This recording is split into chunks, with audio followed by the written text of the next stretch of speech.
Hi guys! So, continuing on with our spooky theme for spooky month. So, what I'm going to talk about next is personally the scariest place I know. I'm sure there's lots of other scary places, but I think because this is so close to where I live and things, it's kind of creepy to think about. And the building I'm going to be talking about is the Denbigh Insane Asylum. Now, if you've never heard of this, it's located in Wales and it was North Wales's first mental asylum. It was built in 1848 and it was designed to hold just 200 patients. However, overcrowding at the time was insane. So in 1899, it was expanded to hold 1,500 patients. But I couldn't find exact numbers, but it's claimed to have been overcrowded even then, and had at least 1,000 members of staff. So it's a massive, massive building with many wings, many sections. And it was finally abandoned relatively recently in about 1995 after 147 years of service. That's insane. So Denbigh was home to some of the most horrific treatments that were used on those who had mental illnesses.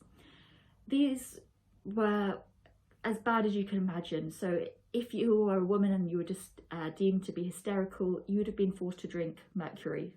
I don't know how that would have cured you, but apparently it would have done. And lobotomies and electric shock treatment, you know, everything that you can imagine not doing to a person, they did. It was horrific. So what became increasingly popular in Denbigh was prefrontal lobotomies, which were commonly used to treat depression. And this basically is where they sever the nerves in the prefrontal cortex of your brain, which is, I think, around here. I don't know science particularly well. And this is the most extreme form of the treatments offered. And they only use this when no other treatment had worked on the individual. But it had been introduced to Denbigh in, I think it was 1950. And 2 years later, they'd already performed 24 lobotomies. So it's incredible how many they did. It's insane, especially because at the time they had around 160 something patients. So that's quite a large percentage of patients needing lobotomies. But if lobotomies weren't deemed to be right for the person, then a lesser step was electric shock treatment, which was used to treat depression and bipolar disorder. So the treatment involves the patient being put under a local anaesthetic, and having an electric current pass through the patient's brain, which causes a mild or a brief surge in electrical activity, which is known as a seizure normally these days. And this impulse, for some reason, causes a change in the brain chemistry that reverses symptoms of some mental health conditions. So this was really commonly used as well, but it caused a lot of damage and a lot of pain to the patients, with many reporting have feelings of shaky and disorientated for many years afterwards. So because of this, it's no surprise that the death toll was incredibly high at Denbigh. Between 1850 and 1870, 43.6% of its patients died. That's a massive, massive number. Incredible, really, if you think about it, because that's almost half of the amount of people that were there. You can't justify that at all. So the rate was high, not just due to the treatments used, but also due to the poor living conditions of the patients being overcrowded and the poor sanitary conditions. So all diseases spread really quickly. Allegedly, there was a lot of famine, people starving to death, essentially being ignored in isolation. Terrible, terrible things. And it's horrific, really, that this was allowed.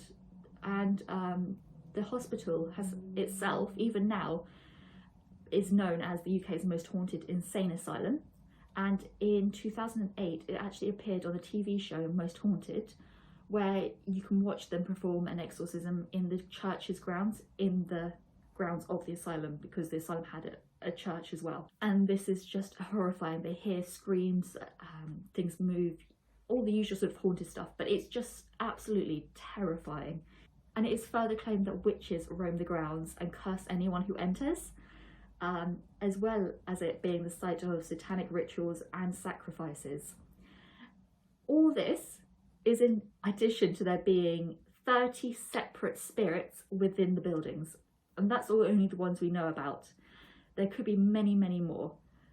It's probably the most horrific thing that I can think of. I honestly don't know who would want to go there, but people have, and I don't know how you're brave enough, honestly, but I'm happy that you do, because it means I get to look at pictures of it from the inside and see things I would not personally see because I wouldn't be brave enough. So the building has been subject to many fires over recent years, and the latest fire was in April 2018, and it destroyed part of the main building on the site, which was a building that the council had hoped to restore and repurpose. However, the fire put an end to that. So some have claimed that the fire was caused by spirits who refused to let the building be reused or repurposed, or to keep people away. But I personally don't think that's very convincing. I don't know if that's enough to convince you, really, but you can do your own research. All the links will be in the description of the resources, and it's a really interesting sort of place, a really interesting theory, but you have to do your own research. I can't tell you what to think on that. But I hope you've enjoyed, and I hope this will inspire you to go and look at the place in more detail. And I hope you're having a wonderful spooky month, and I'll see you in the next video. Thank you, bye.